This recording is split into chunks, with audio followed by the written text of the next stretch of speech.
বন্ধুরা, আমরা হচ্ছি ভাতে মাছে বাঙালি। পাতে মাছ না পড়লে খাওয়াই হয় না। চলে গেলাম বাজারে, একটা পোনা সবজি আনতে গেছিলাম। একটা পোনা সবজি ছেড়ে ইলিশের দিকে চোখ চলে গেল। ইলিশ মানেই লোভ।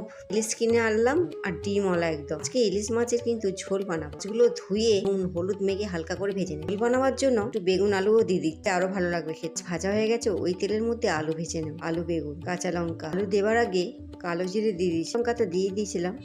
লঙ্কা গুঁড়ো, হলুদ গুঁড়ো, অল্প জল দিয়ে মশলাটা কষিয়ে ঝোল করবো। একটু জল বেশি দিলে, যদি ঝোল কম খেতে চাও জলটা কম দিও। ঝোল ফুটে আসলে ভাজা মাছগুলো দিয়ে দেবো। কিছুক্ষণ ভাজা মাছগুলো রান্না করে নেবো, তারপরে ফুটিয়ে নামিয়ে নেবো। ইলিশ মাছ করতে বেশি সময় লাগে না, মাছ খুব নরম জিনিস। তার সঙ্গে সঙ্গে মাছ সেদ্ধ হয়ে মাছের পাতলা ঝোল নামিয়ে ফুটান্ত তরকারি মোটা ভাতের সঙ্গে লাগবে একদম অসম খেতে। অনেক বন্ধুরা কিন্তু এইভাবে ঝোল করে খেয়েওছে, অনেকে খাওনি এখন, তাদের কথা বলছে। তারা কিন্তু এই ইলিশ মাছ থাকতে থাকতে করে ঝোলটা একবার করে খেয়েও। আশা করি তোমাদের ভালো লাগে, লেগে থাকবে বারবার ইলিশ মাছের সিজনে এইটা করতে।